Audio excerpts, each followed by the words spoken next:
Muito bom dia, sejam bem-vindos ao segundo dia do 15º Seminário de Desenvolvimento Motor da Criança. Vamos começar com uma sessão de 15 posters, é talvez uma das sessões mais alucinantes do seminário, na medida em que tem de facto muita informação e salta sistematicamente para diferentes temas. É bom perceber que os posters que estão aqui apresentados são de níveis completamente distintos, desde estudantes que fizeram trabalhos no contexto da licenciatura, alguns indexados a processos de doutoramento e de mestrado, e, portanto, outros de classes e de profissionais no terreno e que, portanto, tiveram a capacidade e nos honraram com estes trabalhos. Para isso, fomos escolher, talvez, um proeminente colaborador dos seminários há vários anos, o professor Rui Matos, da Escola Superior de Ciências Sociais, da Escola Superior de Educação e Ciências Sociais do Instituto Politécnico de Leiria, que também já colaborou com outras participações e outros pósteres e comunicações ontem, e irá estar durante o dia connosco. Agradecer naturalmente a disponibilidade e desejar que esta primeira parte consiga terminar precisamente às 10h10, para que depois chegue um intervalo suficientemente longo para se poder recuperar para as sessões que vêm seguintes. Muito obrigado a todos. Rui, por favor. Muito bem, Rui, obrigado. Antes de mais, obrigado pelo convite para estar hoje aqui com vocês. É com todo o prazer que o faço. Vamos então ter uma sessão longa, são 15 postas, como tu disseste. Vamos começar já. Eu queria só dizer que temos temáticas variadas. O tema global, como estão a ver, é o desenvolvimento em contextos. Temos desde a interdisciplinaridade a partir da componente motora, temos as AEC, temos crianças institucionalizadas, competências motoras e atividade física e outras variáveis e sua influência no desenvolvimento motor, como o sono, a independência de mobilidade, a questão do confinamento. Pronto, são estes temas muito variados e nós vamos fazer assim. Perguntamos se está alguém do póster, se tiver o póster arranca e depois temos provavelmente no máximo uma pergunta. Eu vou pedir para vocês no bate-papo, quem quiser colocar a questão, escrever só o seu nome, ou dizer quero, porque o nome está lá, portanto quero. No máximo faremos duas, mas provavelmente só uma. Portanto, a partir do momento em que vejam que estão duas pessoas inscritas, não vale a pena porem mais o nome. Se houver espaço no fim, nós faremos isso, está bem? Bom, sei que está cá a Kelly O'Hara, certo, Kelly? Certo. Muito bem. A Mafalda então, vai apresentar. É Mafalda, ok. Pronto, então vamos arrancar com o primeiro. Por favor, organização. Então, bom dia a todos. O trabalho aqui apresentado tem como título Expedição à Serra e Escola Ativa, um exemplo de integração no primeiro ciclo. A prática de atividade física em contexto outdoor apresenta uma série de benefícios para crianças e jovens a nível de saúde, socioemocional e a nível académico. A investigação aponta para uma relação positiva entre esta prática em contexto outdoor e a educação, uma vez que os alunos são confrontados com situações reais, contextos experienciais e desafiantes, através do trabalho cooperativo e pela utilização de um pensamento criativo e criativo. O trabalho teve como objetivo avaliar uma intervenção multidisciplinar em contexto outdoor, através de uma situação-problema, a preparação de uma expedição à serra.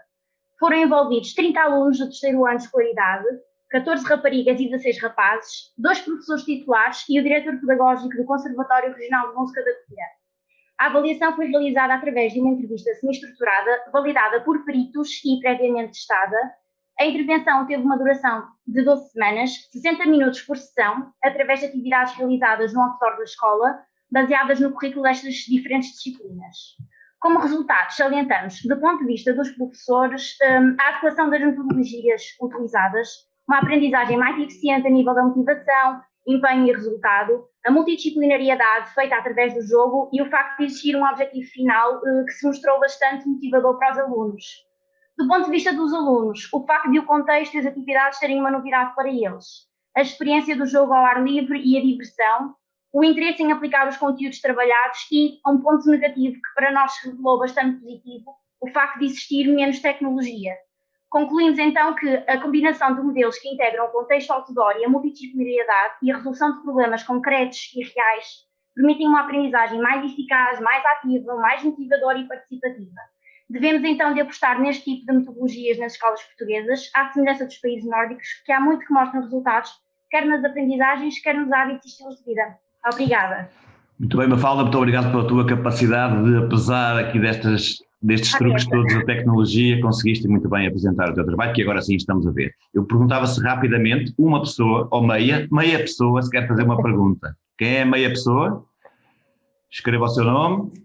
Ok, ninguém colocou, portanto, eu vou fazer uma pergunta rápida para ti, Mafalda. Mafalda, isto foi no âmbito do primeiro ciclo. Esta foi os professores que intervieram, não percebi bem quantos seriam, portanto, mas seriam 2. Esses 2 professores tinham alguma experiência específica ligada à parte da educação física, da motricidade, ou não? Não. Eram os professores da turma, ou seja, estavam responsáveis pela matemática, a língua portuguesa, o estudo do meio. Nós intervimos nessa parte, trabalhando em conjunto com eles relativamente a esses conteúdos. Ótimo, muito bem, Mafalda. Depois, se no final tivermos tempo, pode ser que alguém queira colocar alguma pergunta lá mais para o fim, está bem? Muito obrigado pelo teu trabalho, pelo vosso trabalho, e peço desculpa uma vez mais por estas pequenas... Faz parte. Fazem parte a acontecer. Bom dia a todos e a todas. O póster apresentado representa um estudo designado por aprendizagens sobre literacia financeira através dos jogos tradicionais infantis. No âmbito do estágio realizado em primeiro ciclo do ensino básico, foram identificadas dificuldades ao nível da compreensão da literacia financeira e das habilidades motoras das crianças em estudo. Foram dadas aos 21 alunos da turma um conjunto de 6 tarefas com diversos objetivos da literacia financeira, que corroboraram as dificuldades observadas inicialmente. No âmbito de uma prática interdisciplinar, foram dinamizadas 5 sessões, cada uma com um jogo tradicional diferente, com o objetivo de melhorar a compreensão da literacia financeira, bem como as habilidades motoras das crianças. A cooperação e a colaboração foram determinantes em todo o processo de aprendizagem, sendo que a motivação e o interesse foram simultaneamente constantes. De acordo com os resultados obtidos e com a promoção de práticas inovadoras, os alunos superaram as dificuldades evidenciadas inicialmente e promoveram concomitantemente habilidades motoras fulcrais. Obrigada. Só para sintetizar, porque podem não ter percebido tudo, estamos a falar de crianças de 7 e 10 anos que tiveram um programa de aprendizagem de literacia financeira através também, uma vez mais, da interdisciplinaridade com a parte motora. Muito bem, muito obrigado. Eu perguntava se alguém quer fazer alguma pergunta sobre esta temática. Coloquem aqui no bate-papo, o mais rapidamente que puderem. Sim, Beatriz. Olá, bom dia. Beatriz, uma pergunta para ti. Esta literacia financeira aproveitou o facto, estamos a falar do primeiro ciclo, e a questão de fazer contas, não é? O somar, etc. Foi mais por aí? Queres dar-nos um exemplo de alguma atividade concreta? Sim, por exemplo, logo na atividade inicial, que foi a atividade mais centrada nas dificuldades realmente dos alunos, foi através do jogo tradicional da Barra de Lenço, que com certeza fez parte da infância de todos nós. E então houve 3 progressões. Na primeira progressão, os alunos apenas tinham que identificar, cada um tinha representado a sua quantidade monetária, digamos assim, e depois chamava uma quantidade, ou dizia fogo, dizia água, as típicas regras do jogo tradicional. Na segunda progressão já incluía um menor, maior ou igual, em que os alunos tinham que, por exemplo, diziam um valor e tinha que ser menor, igual ou superior àquele valor, e todos os alunos teriam que se deslocar para apanhar a barra de lenço. E na última progressão, por sua vez, os alunos já tinham que, por exemplo, juntar-se entre eles para fazer uma quantidade monetária. Ótimo, fantástico, Beatriz, muito bem. Olha, não temos tempo agora para explorar mais, naturalmente, obrigada. Mas acho que ficámos todos a perceber a ideia e, de facto, estas experiências da interdisciplinaridade são muito boas, creio eu. Principalmente, então, nestas idades mais baixas, são fantásticas. Obrigado, Beatriz. Obrigada. Então, eu pedi agora para arrancarmos com o bom professor de Educação Física na perspectiva de alunos do 6º ano de escolaridade. É possível? Vamos ver? Do Carlos Faria e do Fernando Vieira. Olá, bom dia a todos. Sou o Carlos Faria e vou-vos apresentar o meu estúdio do Dr. Fernando Vieira, que é o bom professor de Educação Física na perspectiva de alunos do 6º ano de escolaridade. O nosso estudo contou com uma amostra de 68 alunos com idades compreendidas entre os 11 e os 14 anos, de uma escola do Concelho de Almada. O instrumento utilizado foi o questionário Bom Professor de Educação Física de Rezende. Este está estruturado em 28 itens de resposta fechada numa escala de Likert de 5 pontos, onde 1 é nunca e 5 é sempre. Este dividiu-se ainda em 3 categorias, sendo a primeira conhecimentos e competências didáticas, a segunda comportamentos inapropriados e a terceira organização e gestão da aula. Para os procedimentos estatísticos, utilizou-se o programa IBM SPSS Statistics, procedeu-se à avaliação da normalidade e da homogeneidade da variância, respectivamente através do teste de Kolmogorov-Smirnov e teste de Levene. Após observar-se que a mesma não seguia uma distribuição normal, recorreu-se ao teste no paramétrico Udman-Whitney para comparar o sexo masculino com o sexo feminino. Os resultados obtidos demonstraram que o sexo masculino atribui maior ênfase à categoria conhecimentos e competências didáticas, Já o sexo feminino atribui maior ênfase à categoria organização e gestão da aula. Porém, ambos os sexos rejeitam a categoria comportamentos inapropriados. As principais conclusões obtidas através deste estudo são a impossibilidade de formar um retrato robô de um bom professor de educação física, que o mesmo deve estar a par de todas as mudanças, desde a nível social até a nível cultural, e ainda que o mesmo deve ser um ser bastante reflexivo quanto à sua performance, procurando ser sempre um melhor profissional. Obrigado a todos pela atenção. Obrigado, Carlos. Alguém quer colocar alguma questão ao Carlos? Posso rapidamente? Força, Isabel. Bom dia pergunta. a todos. Não é propriamente para colocar uma questão, é dar os parabéns, que realmente parece um estudo bastante interessante, uma temática que tem vindo a desaparecer e que de facto é aqui relevada. Eu achei muito interessante e muito curioso e queria só perguntar ao estudante que apresentou agora se de facto se estavam à espera desta diferença entre o género. Era só Carlos. isso. Obrigado, Isabel. De nada. Queres responder, Carlos? Posso responder? Sim, sim. Força. Bom dia. Bom dia. Bom dia. Sim, de alguma forma estávamos à espera desta diferença, porque por norma os géneros demonstram sempre algumas diferenças e perspectivam mais uma parte de um professor como outros perspectivam outra. Por exemplo, o sexo feminino perspectiva, por exemplo, que um professor seja bastante organizado, por exemplo. Muito bem. Carlos, só para passar rapidamente à frente, tu tens aqui uma expressão, vocês têm no resumo, que diz que os alunos desvalorizam os comportamentos inapropriados do professor. Queres-me explicar, porque eu não percebi muito bem o que é isto? Desvalorizam? Os alunos desvalorizam. Explicas-me isto? Desvalorizam ou não valorizam? Ou... Não valorizam, não valorizam. Ok.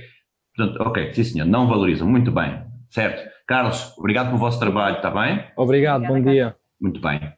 Ora, então se puder ser, vamos passar para as atividades para as AEC nas escolas básicas de Cascais. Vamos então ver este trabalho, se for possível, da Gláucia, da Ana Quitério, Gláucia Simões, Ana Quitério e Frederico Lopes.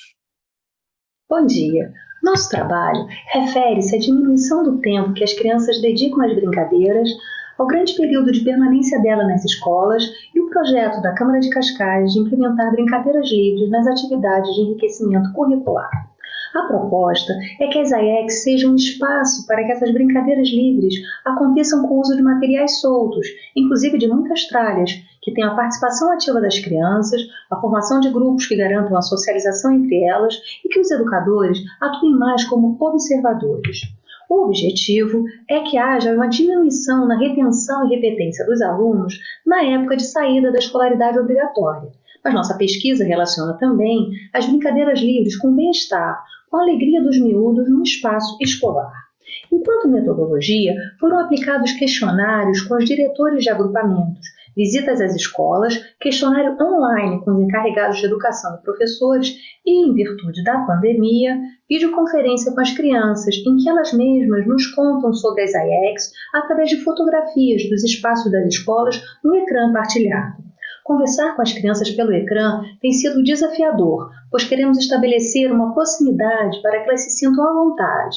Desejamos tê-las também como autoras da pesquisa, com autonomia e confiantes em suas participações. Trazemos para esse seminário, então, o convite para reflexão sobre o campo, o lugar das AECs enquanto local que as crianças podem se desenvolver, podem tomar decisões, enfrentarem desafios criados por elas mesmas, local que podem brincar com diferentes amigos, local de serem felizes. E mais ainda, queremos pensar o quanto esse espaço lúdico pode contagiar o restante da escola. Para os que desejarem continuar essa conversa, deixo-vos o meu e-mail. Muito obrigada.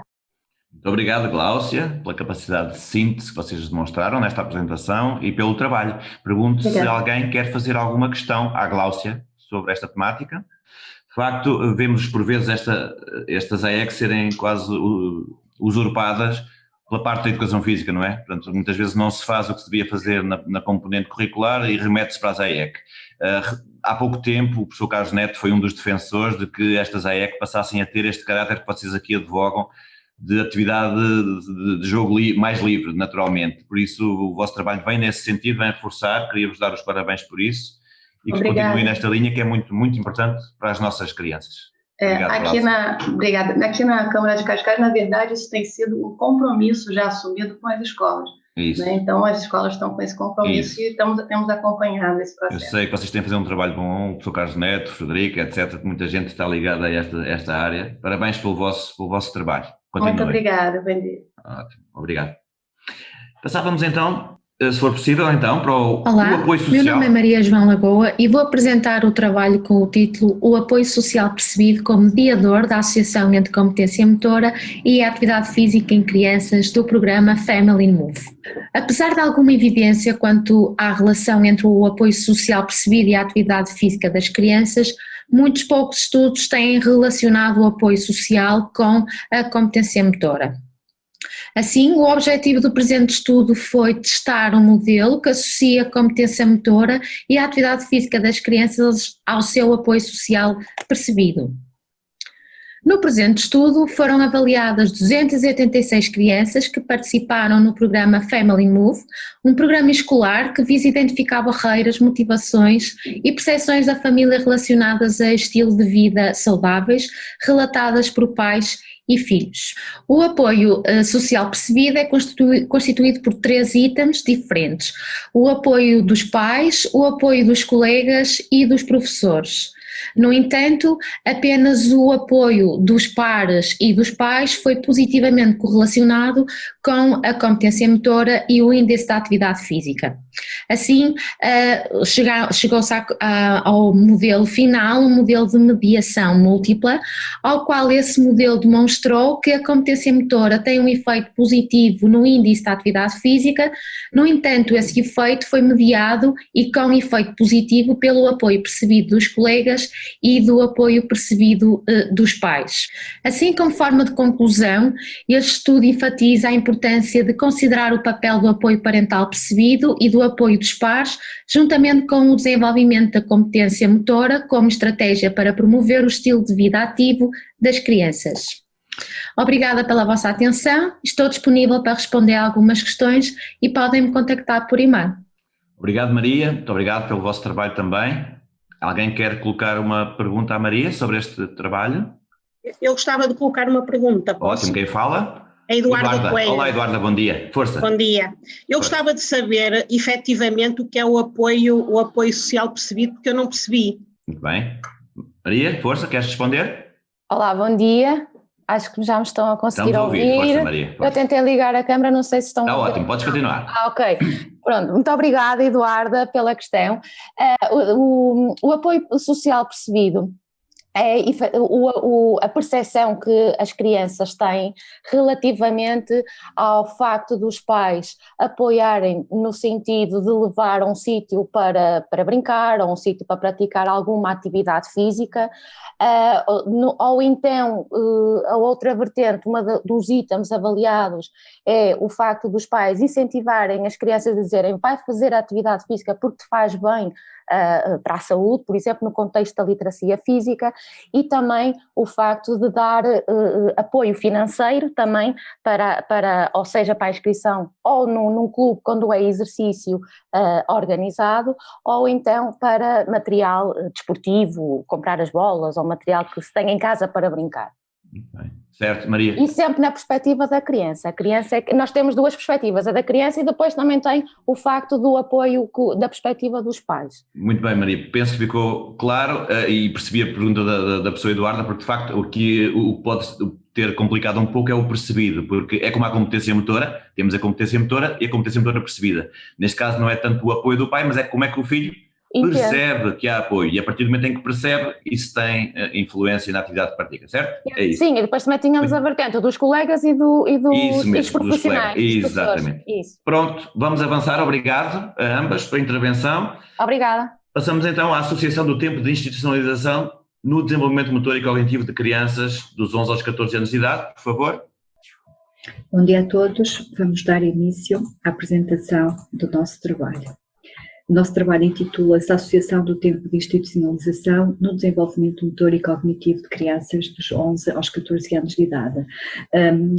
O objetivo do nosso trabalho foi verificar a associação do tempo de institucionalização no desenvolvimento motor e cognitivo de crianças e adolescentes dos 11 aos 14 anos de idade. A amostra foi constituída por 14 crianças, 9 do sexo masculino e 5 do sexo feminino, com uma média de idade de 12,71 e o tempo de permanência em instituição de 24 meses e 29 dias.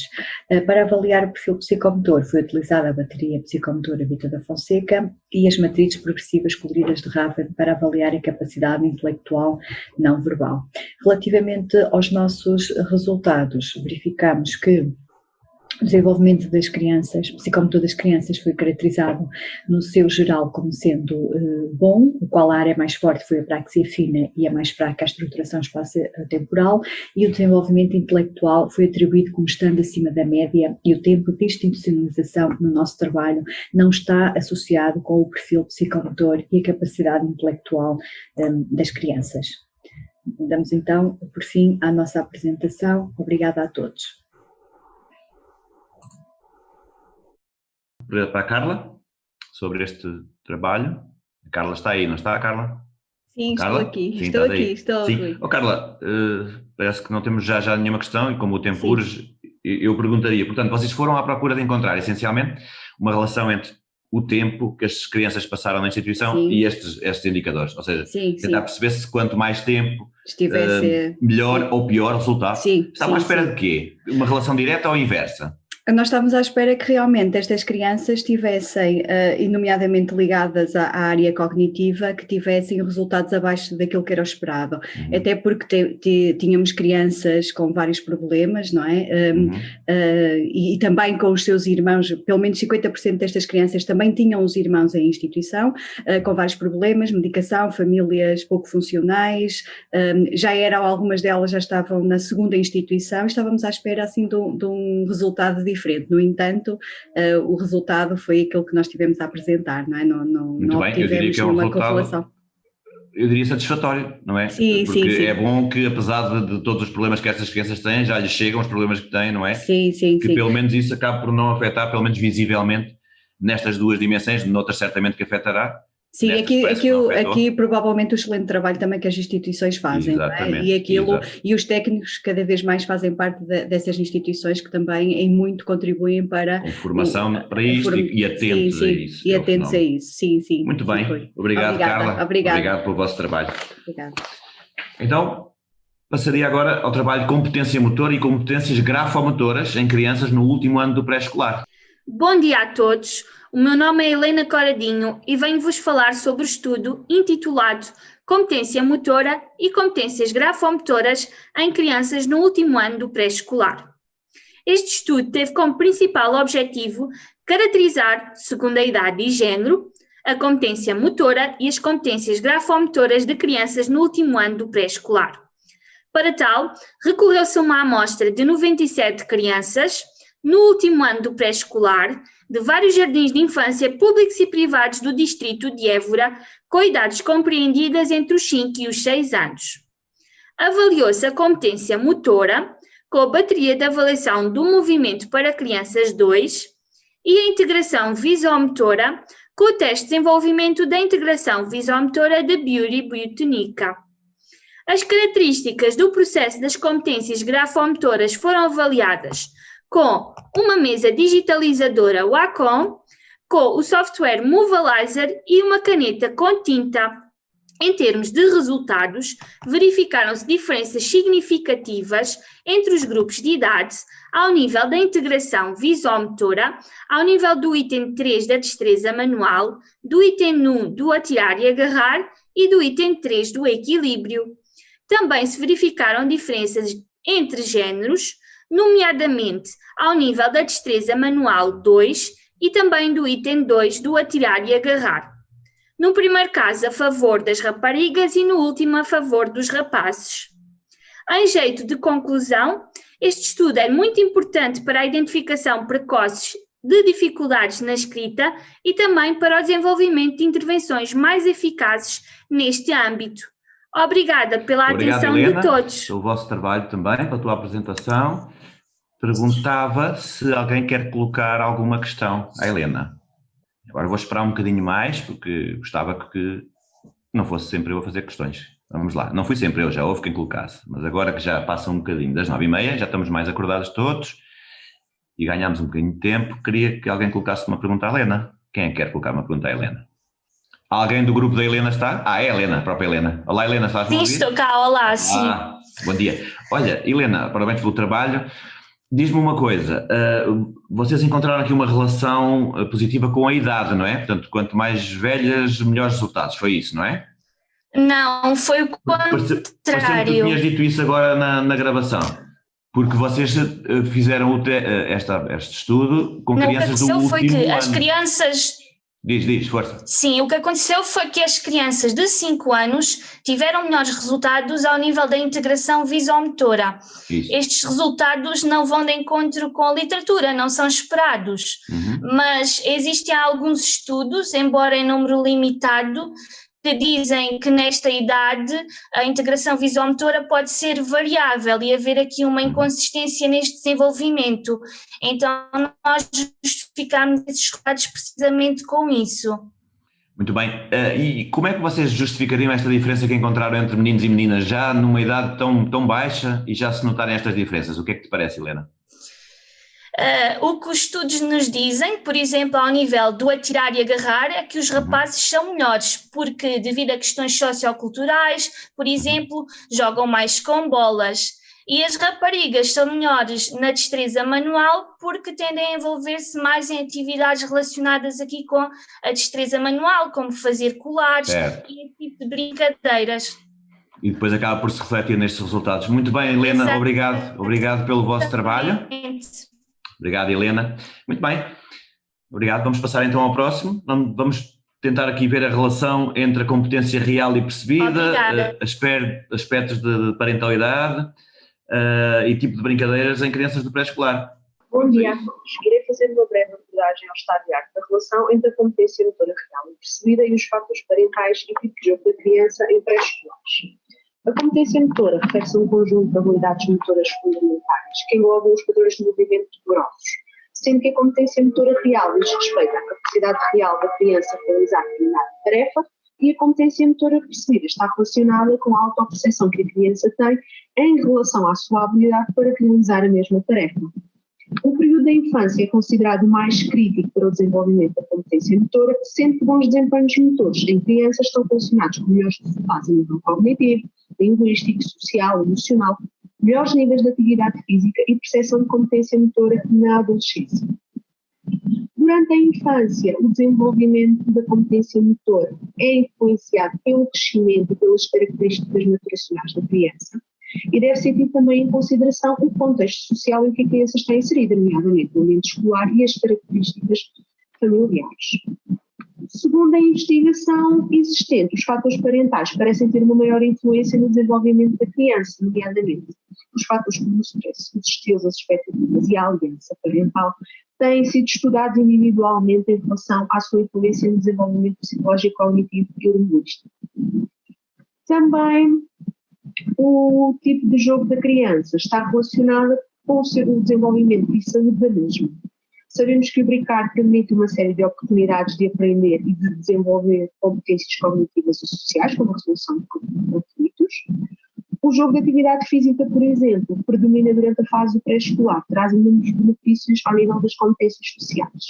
Também os jogos de luta e perseguição trazem benefícios no estabelecimento e manutenção de relações entre pares.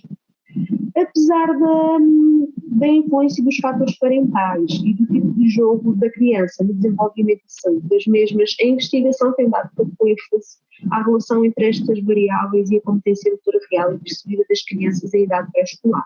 Neste sentido, encontra-se em fase de execução uma tese de doutoramento para estudar estas relações. Obrigada. Muito bem, Liliana, obrigado. Alguém quer colocar alguma questão à Liliana sobre este trabalho? Eu quero. Força, Frederico, vamos lá. Frederico. Olá, bom dia. Eu não percebi muito bem, mas vocês procuraram perceber qual é que era a relação entre a competência motora real, a competência percebida e os tipos de jogo, ou não? Ou são três coisas ou a relação com os tipos de jogo, isso não foi alvo. Liliana, queres responder? Bom dia. Isto ainda é um projeto, portanto, por isso é que eu apresentei esta revisão de literatura, porque ainda estamos em fase de execução, ainda não existem resultados para apresentar, mas a intenção é, numa primeira fase, fazer uma revisão sistemática, portanto, perceber o que é que já foi feito até ao momento e depois, sim, avaliarmos a título experimental, não é? Com questionários, com instrumentos de avaliação, a relação que existe entre a competência motora real e percebida, portanto estas duas terão que ser avaliadas e depois percebermos através de questionários aqui o que é que nos vai relativamente aos fatores parentais, portanto a intenção é avaliar estas variáveis comumente. Ok? Vamos imaginar um exemplo, aqui no caso dos estilos parentais. Vamos tentar perceber se a variável, se tivermos pais que são mais permissivos, se a competência motora da criança é melhor ou pior e se a percepção que ela tem relativamente à sua competência é mais acertada ou menos acertada. Ok? Não sei se... Muito bem. Frederico, está? Mas depois como é que vão ver qual é que é a relação com os tipos de jogo? Vão observar as crianças e tentar fazer uma relação com essas outras duas variáveis ou não? Relativamente, nós ainda não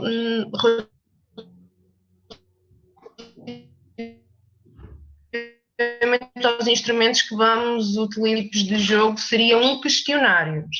Ok, Liliana. Um questionário à família e Mas era importante observar as crianças a brincar para poder se perceber, porque uma coisa é o que os pais dizem, outra coisa é o que elas fazem quando estão a brincar umas com as outras. Obrigado. Sim, exatamente, já tivemos essa questão também, mas achámos que não seria execuível porque temos uma série de questionários para avaliar os fatores parentais, mas é uma questão... Bem, obrigado Frederico pelas tuas questões. Liliana, obrigado. Fica só também a questão se é possível as crianças no pré-escolar já terem uma noção da sua competência motora. Isso é também um desafio engraçado, provavelmente é através daquelas escalas pictóricas, não é? Mas ainda assim eu fico sempre com algumas dúvidas no pré-escolar que se possa inferir a competência motora percebida das crianças, mas eu sei que essa é uma questão... E nós entretanto vamos incluir, não foi feito nesta apresentação, mas vamos incluir também uma amostra do primeiro ciclo. Muito bem. Para depois também poder comparar, porque são crianças com uma idade mais madura, sim. Isso, perfeito. Obrigado, Lidiana, obrigado pela tua apresentação. Então iríamos passar ao jogo de peças soltas e as competências socioemocionais da criança. Portanto, creio que será a Andreia Rodrigues. Bom dia. Venho apresentar-vos o trabalho sobre o jogo de peças soltas e as competências socioemocionais da criança. O jogo de peças soltas envolve a introdução de materiais e equipamento manipuláveis, móveis, personalizáveis e sem um propósito específico num contexto lúdico, livre e não estruturado. Estes materiais, denominados de peças soltas, podem ser manipulados e explorados de formas infinitas pela criança, podendo uma pedra representar um animal, uma boneca, uma casa ou servir somente para atirar. Estas características permitirão à criança trabalhar e desenvolver muitas competências essenciais para a sua infância e vida adulta. As competências socioemocionais, como por exemplo a autorregulação, o autoconhecimento e as competências relacionais, são essenciais para a criação e manutenção de relações positivas, tendo sido enfatizada a necessidade de promoção destas competências desde cedo. Posto isto, são cada vez mais estudos que demonstram os benefícios do jogo de peças soltas no desenvolvimento e promoção destas competências na criança, como por exemplo ao nível de autorregulação emocional e comportamental, que ocorre face às diferentes sensações, interações e situações, algumas de risco, que a criança experiencia durante o jogo de peças soltas, da autoconfiança e autoestima, resultante do aumento da produtividade, sentimento de realização pessoal e inclusão da criança, do seu autoconhecimento, pois a criança vai adquirindo uma maior noção das suas capacidades e limites, e da capacidade de resolução de problemas, que muitas vezes é um resultado do aumento das relações interpessoais positivas. Os diferentes benefícios do jogo de peças soltas no desenvolvimento socioemocional da criança também têm sido reconhecidos por parte dos educadores de infância, que notam melhorias ao nível das interações sociais, da confiança, da criatividade e da capacidade de resolução de problemas. Apesar do crescente interesse científico nos benefícios que este tipo de jogo tem para o desenvolvimento socioemocional da criança, nota-se ainda uma fraca evidência científica, sendo notória a necessidade de se realizarem mais estudos experimentais que analisem os efeitos do jogo de peças soltas nas diferentes competências socioemocionais das crianças, desde uma idade precoce. Obrigada pela vossa atenção. Obrigado, Andreia. Alguém quer colocar alguma questão à Andreia? Eu posso colocar? Quem fala? Rita? Rita, sim. Rita, força, Rita. Bom dia, já agora. Eu queria perguntar que esses materiais não estruturados, se era o adulto, não é, o educador ou o professor que forneciam, ou eram as crianças que no seu contexto conseguiam descobrir ou até levar de casa ou no contexto da escola, no espaço exterior. Obrigada. Obrigado. Andreia, queres responder? Olá, bom dia. Eu não sei se me estão a ouvir. Estamos a ouvir, sim, Andreia. Os materiais serão inseridos num contexto lúdico da criança, neste caso, o educador ou o terapeuta, e depois a própria criança é que os seleciona e decide como brincar, que tipos de peças soltas escolhe, porque a ideia é começarmos com um número inferior de peças soltas e depois, à medida que o tempo vai avançando, irmos aumentando o número de peças soltas e a sua complexidade, a sua variabilidade.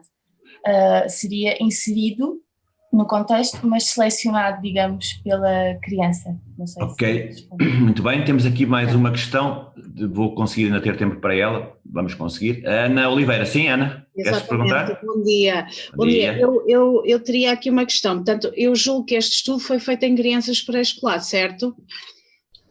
Isto trata-se de um estudo, uma revisão de literatura, só não foi aplicado ainda. Não há intervenção, sim. Não houve intervenção, ok. Não. Ok, pronto. Obrigada e parabéns. Obrigada. Pronto, já viste que tens uma pergunta para quando houver intervenção, depois vai ser interessante sabermos como é que vocês vão fazer essa intervenção, como é que vão controlar, etc. Essas questões vão ser interessantes. Obrigado, Andreia. Vamos então passar à questão dos efeitos do jogo de luta, digamos assim, estou aqui a traduzir diretamente, no funcionamento socioemocional em crianças institucionalizadas. Portanto, acaba em um primeiro trabalho, ou um segundo trabalho, aliás, sobre crianças institucionalizadas. Bom dia! Venho apresentar-vos um trabalho sobre os efeitos do jogo de luta e perseguição no funcionamento socioemocional de crianças institucionalizadas. Pelas suas características, o jogo de luta e perseguição oferece oportunidades de contacto físico numa atmosfera afetiva e lúdica, mas também oportunidades para as crianças aprenderem os seus limites e capacidades, bem como os dos outros, e de revelarem o seu comportamento, nomeadamente a força, e também as suas emoções, particularmente a raiva. O jogo de luta e perseguição permite também à criança compreender como o seu comportamento afeta o dos outros. Todas estas possibilidades são particularmente relevantes para as crianças institucionalizadas, que habitualmente têm carências de contacto físico e relacional e dificuldades ao nível do funcionamento socioemocional. Neste sentido, realizámos um estudo quase experimental com o objetivo de examinar os efeitos de uma intervenção psicomotora baseada no jogo de luta e perseguição ao nível do funcionamento socioemocional de crianças institucionalizadas há mais de 3 meses num centro de acolhimento temporário. As crianças tinham uma idade média de 10 anos. O programa foi implementado durante 10 semanas na instituição de acolhimento, tendo compreendido sessões bissemanais em que foram desenvolvidos jogos de contacto, de perseguição, de oposição, de cooperação e de luta.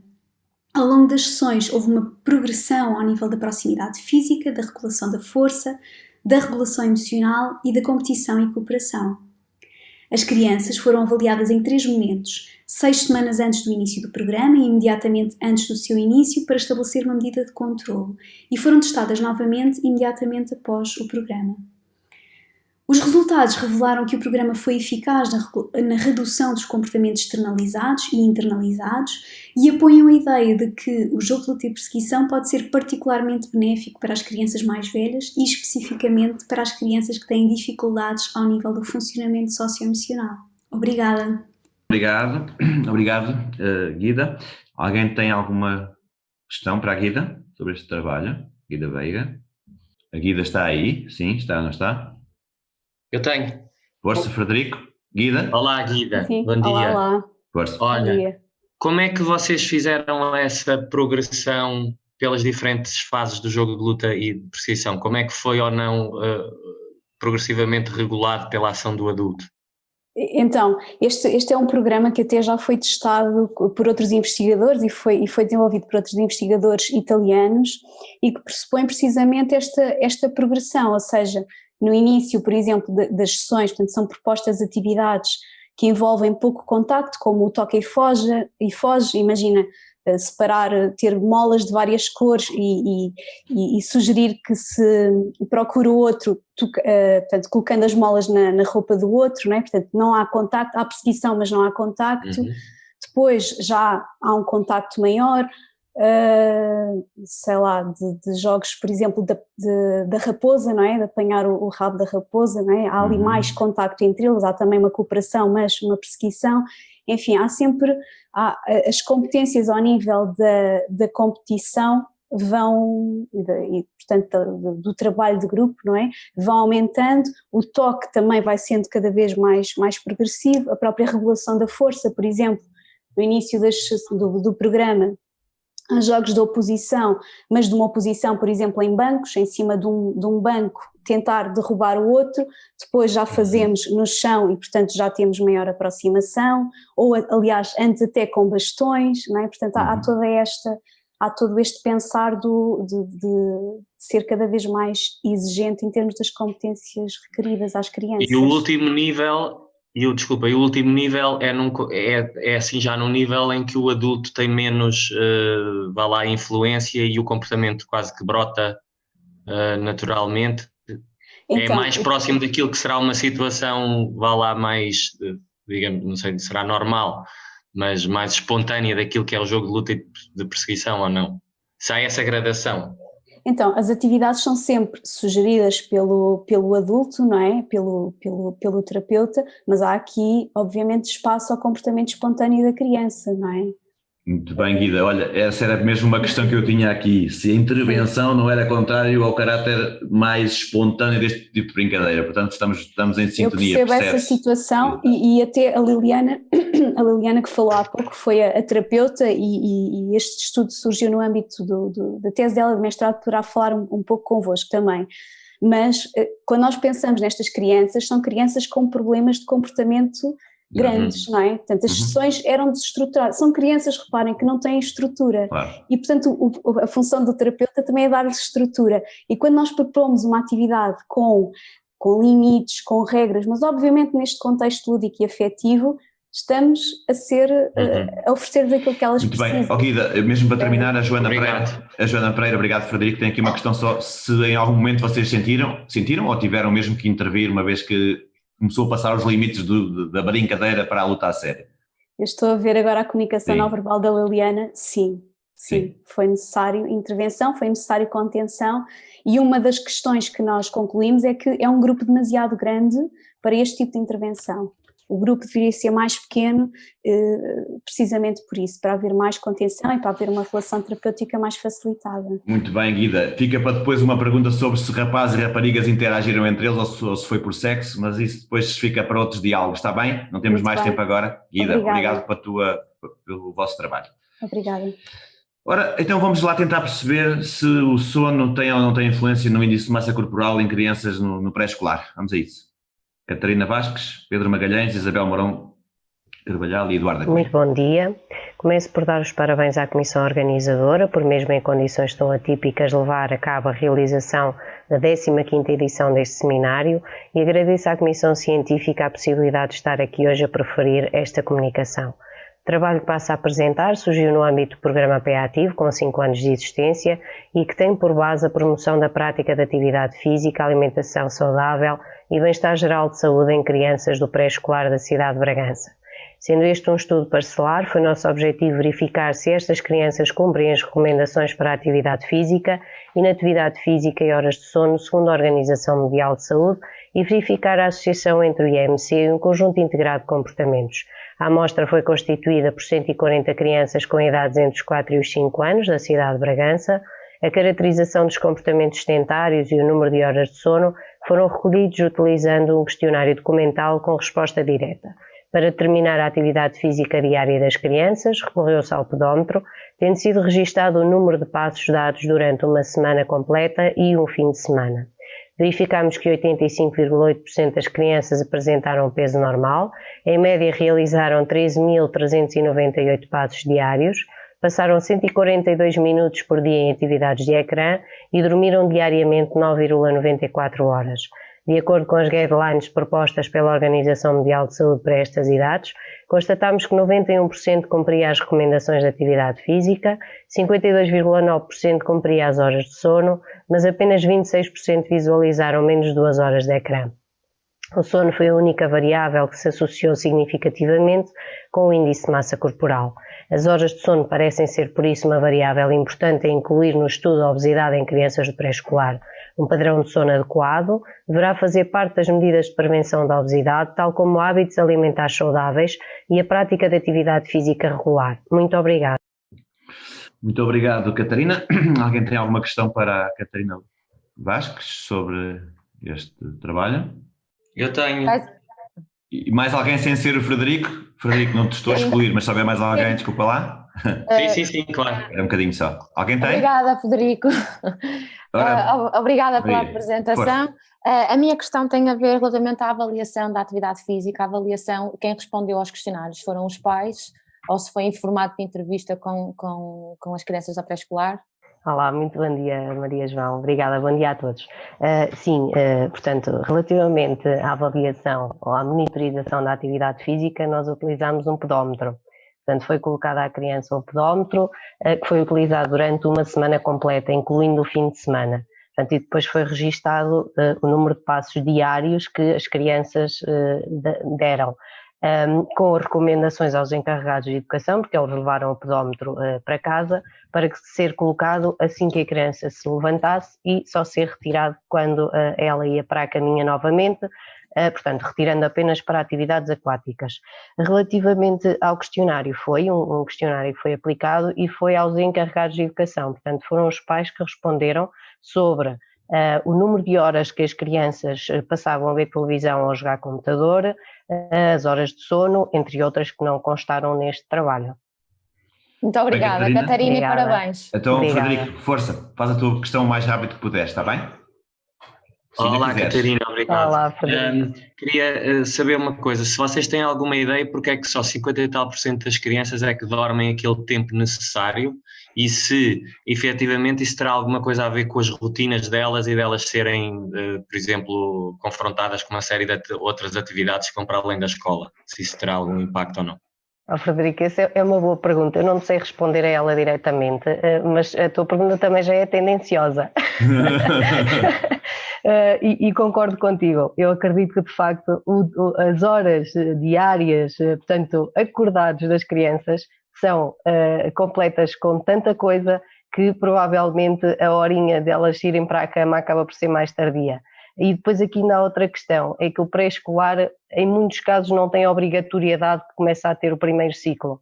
E portanto eu acredito que depois o deitar também seja um bocadinho mais tardio, porque a obrigação do levantar de manhã depende, não é, do contexto familiar e portanto, e o estar mais atento ou não. Acho que depois no primeiro ciclo a regulação do sono começa, não fiz nenhum estudo sobre isto no primeiro ciclo, ok? É mera intuição pessoal, acho que começa assim um pouquinho mais regulado, porque os pais começam a ter outra preocupação com o levantar de manhã, o ter que estar na escola, etc. No pré-escolar acho que é um bocadinho mais permíscuo e a horinha de sono acaba por ser menor. Obrigado, Catarina. Obrigado aos colegas que colocaram questões.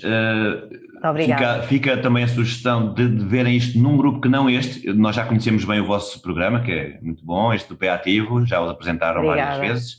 Continuem e tentem confrontar com, eventualmente, um grupo de controle que não tenha esta atividade, até para percebermos se esta atividade está a puxar por elas ou não. Já agora, chamo só a atenção para a questão do vosso R. O R não é muito grande, se vocês repararem, 0,2 é um valor ainda, apesar de haver correlação, é muito residual, portanto, relativizar um bocadinho também esse dado e continuar a fazer estudos neste sentido. Obrigado, muito Catarina. Obrigada, bom dia a todos. Ora bem, vamos então avançar porque está na hora de relaxar, pelo menos é o título do trabalho que vem a seguir, da Ana Lima, da Mariana Botelho e da Isabel Condessa. Crianças, está na hora de relaxar, pensar num projeto de intervenção para um novo contexto de educação. Vamos a isso? Crianças, está na hora de relaxar, pensar um projeto de intervenção para um novo contexto de educação. Atualmente, as crianças estão expostas a um nível de exigência, de stress e de ansiedade elevados. As áreas com maior relevância são o português e a matemática, em detrimento das áreas das expressões. Estas áreas são fundamentais para o desenvolvimento global e para o desenvolvimento de competências comunicativas. O nosso principal objetivo é que a criança comece a conhecer o seu corpo, as suas emoções, interligar as aprendizagens de vários domínios, respeitando os outros e o meio ambiente, elevando-se a capacidade física e intelectual, autoconfiança, autoestima e a responsabilidade individual e coletiva. O nosso trabalho é um trabalho exploratório com características de investigação-ação, recorrendo a métodos qualitativos, aplicado a 40 crianças, divididas em 4 grupos, 2 em idade pré-escolar e 2 do primeiro ciclo, ambos em contextos diferenciados, escola e CATL. Neste sentido, iremos recorrer a registros diários, entrevista informal e observação. O nosso projeto de intervenção exploratório decorrerá num período de cerca de 1 ano letivo e irá contemplar diversas etapas. Assim, pensamos algumas atividades que estão adequadas à faixa etária, ou seja, para pré-escolar e para primeiro ciclo. Contemplam tanto a yoga, o mindfulness, relaxamento, postura, entre outros. A implementação de um projeto desta natureza poderá ser um incentivo a uma educação mais integradora e equilibrada da criança, contemplando várias capacidades e competências dos domínios físico-motor, intelectual, emocional, responsabilidade e autoconfiança. Muito bem, muito obrigado por um verdadeiro trabalho feito em grupo, feito aqui a 3 vozes, se eu bem me apercebi. Duas vozes. 2 pelo menos, pronto, fantástico. Ora, alguém quer colocar alguma questão? Creio que em princípio há a Ana Lima, que estará presente, ou a Isabel Condessa, ou a Mariana Botelho. Alguém tem alguma questão? Portanto, para este trabalho que, pelo que percebi, ainda não está no terreno, não é? Está a ser elaborado. Ana Lima está? Está aí a Ana Lima? Ou é a Isabel Condessa? Não, seria a Ana Lima. Ou Ana Seria Lima, Ana, Mariana. estás por aí? Sim, sim. Bom dia. Olá, Ana, bom dia. Olha, então vou-te fazer aqui uma questão. Vocês têm uma série de atividades pensadas, yoga, mindfulness, muito bem, e dizem que procurarão fazê-las, em princípio, na natureza, não é? Exatamente. O que eu queria saber é até que ponto é que vocês, não é que isso seja eventualmente relevante, mas até que ponto é que, fazendo as 2 coisas ao mesmo tempo, vocês vão ficar a saber de onde é que vem o benefício. Ou seja, talvez fosse possível fazer estas atividades que vocês dizem, imagina, em espaço fechado e depois na natureza, para perceber se há diferença ou não. Para saber se é da natureza, o estar num espaço aberto, ou se é das atividades. Não sei se isso é relevante ou se pensaram nisso. Não, nós pensamos num conjunto de atividades interligadas, ou seja, iríamos tanto trabalhar na natureza e complementar com atividades também em espaços interiores, atividades de yoga, mindfulness, ou seja, seria uma mistura das 2. Muito bem, eu conheço alguns projetos onde de facto, por exemplo, o mindfulness aqui na região de Leiria, provavelmente noutros lados também, tem tido efeitos muito interessantes, nomeadamente de relaxação, mesmo sem mais nada, tanto só no espaço escolar, e o que nos é relatado é que depois as crianças ficam muito mais bem dispostas, muito mais relaxadas, muito mais tranquilas para o dia que se segue. Pelo menos esse é o feedback que nós temos tido e espero que vocês cheguem. Diz, Ana. Algumas crianças também, quando se encontram mais agitadas, implementar estes momentos é fundamental e elas ficam muito mais sem dúvida. Atentas ao momento presente. Sem dúvida, vamos esperar então depois por resultados mais concretos. Sim, Ana, obrigado para ti e para o vosso grupo. Obrigada. Continuem. Ora, atividades rítmicas expressivas em contexto de AEC. Vamos então avançar. Quero saudar a todas as pessoas que se encontram online a assistirem a este seminário. A minha apresentação tem como título Atividades rítmicas e expressivas em contexto de enriquecimento curricular. O objetivo deste trabalho foi averiguar em que medida os docentes da área de atividade física e desportiva lecionavam as atividades rítmicas e expressivas no contexto da sua prática letiva e com que periodicidade o faziam, bem como conhecer os conteúdos que abordavam nesta vertente. A amostra deste trabalho foi de 36 docentes, 23 do género masculino e 13 do género feminino na área de atividade física e desportiva do primeiro ciclo. Foi aplicado um questionário validado para o devido efeito. Principais resultados: 100% dos professores tinham conhecimento sobre os conteúdos abordados na JRE e 33 professores lecionavam a JRE no contexto das JAECs. Principais conclusões: O gene da amostra não teve influência na importância atribuída à lecionação da JRE nas JAECs. Verificou-se uma relação entre o local e a frequência com que os docentes do género feminino e masculino lecionavam a JRE nas JAECs. Gratos pela vossa atenção. Muito obrigado. Vamos então avançar. O já saber andar de bicicleta. Ok, já sei andar de bicicleta. E agora? Vamos lá, vamos a isto. Olá, neste artigo pretendemos refletir sobre o aprender a andar de bicicleta enquanto importante marco de desenvolvimento motor e a independência e mobilidade da criança à luz da teoria bioecológica de Bronfenbrenner. Estamos particularmente interessados na influência do macrosistema e do cronossistema nos processos proximais de desenvolvimento, no qual o andar de bicicleta o aprender a andar de bicicleta se pode situar. O primeiro objetivo que tínhamos era o de perceber, desde a década de 1960 até à atualidade, como é que evoluiu a idade média de aprender a andar de bicicleta e também neste período como é que evoluiu o papel do pai e da mãe no apoio a esta aprendizagem. Para tal, foi utilizado um inquérito online que esteve disponível entre novembro de 2019 e junho de 2020, o qual obteve a participação de 2.361 adultos. Os principais resultados do nosso estudo revelam que, de facto, houve um decréscimo significativo da idade média de aprender a andar de bicicleta, desde a década de 60 até agora, estando agora centrado nos 5 anos de idade, e também um maior envolvimento de ambos os pais ao longo destas décadas na promoção desta aprendizagem. Ora, estes resultados fazem-nos pensar que, de facto, tem havido alterações a nível do macro e do cronossistema ao longo destas últimas décadas, no sentido de criar condições sociais, económicas, políticas e culturais para, por um lado, esta aprendizagem ser iniciada numa idade mais precoce e, por outro lado, haver uma maior igualdade de papéis, de género, na promoção e no apoio necessário para que a criança consiga aprender a andar de bicicleta.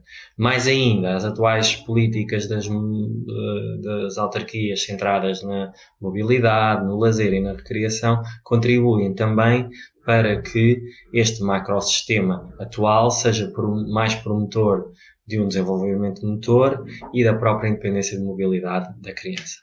Muito obrigado. Obrigado, Frederico. Alguém tem alguma pergunta para o Frederico? O Frederico quer fazer uma pergunta ao próprio Frederico? Estou a brincar. Mas posso? Espera. Não que nem levas a minha pergunta a sério. Quem quer a pergunta para o Frederico? Bom dia. Obrigada, Frederico, parabéns pelo estudo. A minha questão é se fizeram algum estudo relativamente à influência parental para o desenvolvimento ou a aprendizagem do skill de aprender a andar de bicicleta. E se há alguma influência e se há diferença de género? Eles fizeram, sim. Eles falam aqui do apoio da mãe e do pai. Força, Frederico. Sim. O estudo foi feito, obrigado pela questão. O estudo foi feito via questionário online e no fundo, no questionário nós fazemos essa pergunta, não é? E de perceber como é que a mãe e o pai se envolvem no apoio a esta tarefa, sendo que é perguntado se a mãe, por exemplo, se foi mais a mãe ou se foi mais o pai ou se foram, por exemplo, os dois juntos. E o que nós percebemos é que ali, a partir da década de 2010, por aí, começa a haver um maior envolvimento do pai e da mãe juntos nessa tarefa de apoiar a criança a aprender a andar. Obrigado. Frederico, muito rapidamente, o que eu te vou dizer dava conversa para uma hora tua, eu sei, não é possível. Mas eu vou só dizer assim, eu estou aqui a ver o vosso resumo. Na década de 70, quando eu aprendi a andar de bicicleta, e ligando isto agora à comunicação do professor João Barreiros, não é? O mundo era outro, de facto, o mundo era outro, e nós podíamos andar de bicicleta à vontade nas ruas, porque praticamente não havia carros, não é? Jogávamos futebol nas estradas, com duas pedras, tirávamos de vez em quando as pedras para o carro passar. E por isso, não sei com que idade aprendi a andar de bicicleta, não sei, mas sei que ninguém em minha casa se preocupava se eu estava a andar ou não de bicicleta e nós tínhamos muitas oportunidades. Eu percebo que, de facto, as autarquias, sim, nós notamos isso, estão a apostar em ciclovias, uma série de coisas, mas eu não sei se, de facto, apesar disso tudo, se hoje há mais liberdade e condições para as crianças, de facto, terem esta mobilidade. Eu digo-te, o meu filho mais velho, 10 anos, eu ia com ele a pé, fazíamos um programa ativo para a escola, etc. Mas se eu quisesse que ele fosse agora sozinho de bicicleta para a escola, eu não consigo. Não consigo deixá-lo, não é possível. Aqui em Leiria... Mas olha, dá-me um minuto para me dizer alguma coisa sobre isto. Sim, mas essa tua questão é muito interessante porque, na verdade, o foco deste artigo, não é? Quando isto foi escrito, queríamos mesmo fazer aqui uma relação entre o que era isto do aprender a andar de bicicleta e a relação com a questão do conceito de independência de mobilidade. Certo. E eu acho que nós temos vindo a endereçar esse conceito de uma forma muito redutora, associada àquilo que é o nosso contexto atual. Isso. Eu acho que nós temos que começar a pensar a independência de mobilidade como um conceito que é muito mais relacional. É autónomo, mas mais relacional, neste sentido de que o pai e a mãe hoje em dia, o macrosistema é o outro, estão muito mais implicados nessa promoção da autonomia do que, por exemplo, quando tu eras criança ou quando eu era criança. Isso. E, portanto, é um bocado este exercício de tentar perceber que este conceito nós chamamos de autonomia de mobilidade, mas ele, na verdade, é uma autonomia, mas que ela está sempre ligada a um outro conjunto de fatores que podem promover ou inibir essa progressiva apropriação do espaço público e autonomia. Frederico, obrigado. Vamos ter que ficar por Obrigado, aqui. Rui. Continuamos depois. Obrigado. Vá, um abraço. Um abraço. Obrigado.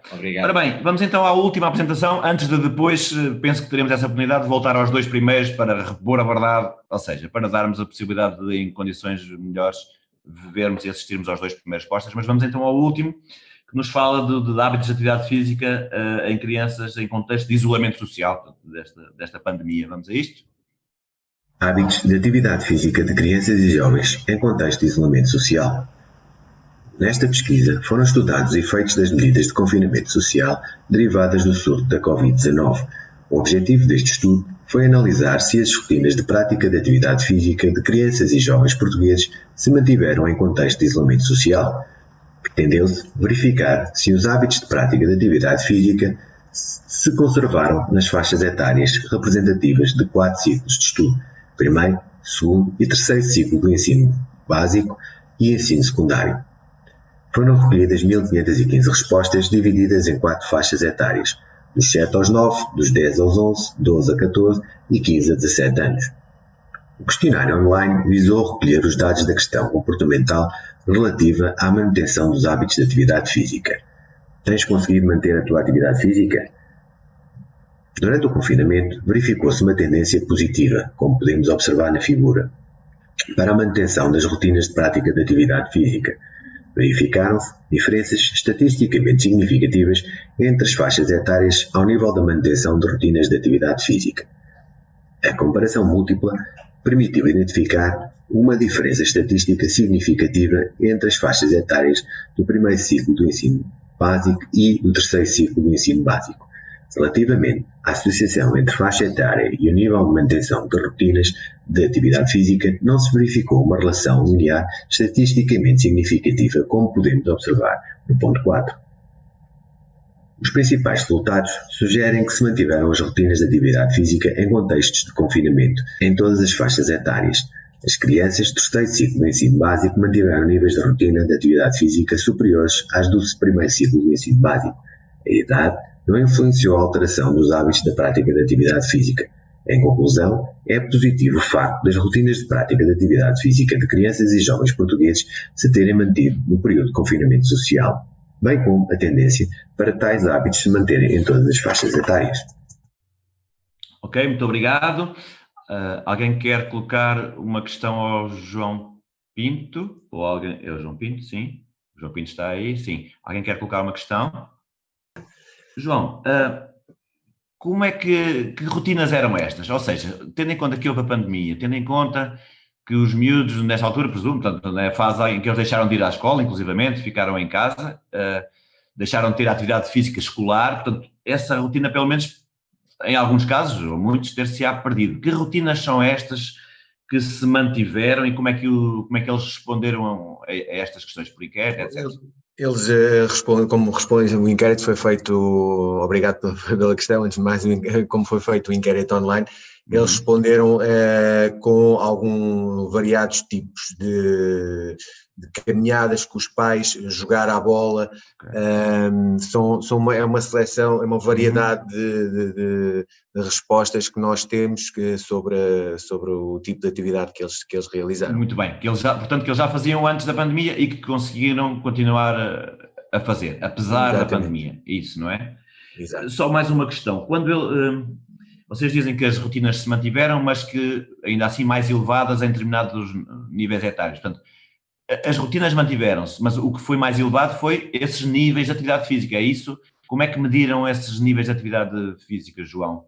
Não foi possível medir esse nível de atividade. Sim, mas o que é que vos levou a dizer que eram mais altas? Mais altas em que sentido? Mais foi horas? A comparação estatística que nós fizemos e que a relação entre o primeiro ciclo e o terceiro ciclo do ensino básico é que houve uma diferença significativa. Não foram mais altas, porque nós não sabemos, se não fizemos a comparação de quanto tipo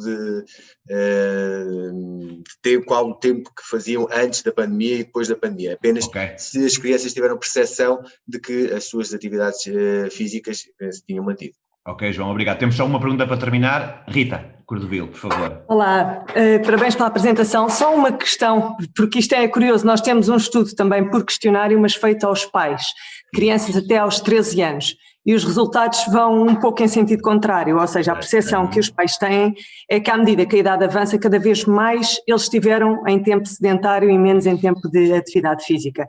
Será que é uma questão da amostra? Será que é uma questão da percepção parental ser diferente da percepção da criança quando é ela a responder ao questionário? Porque é que poderá existir esta diferença entre os nossos resultados e os vossos?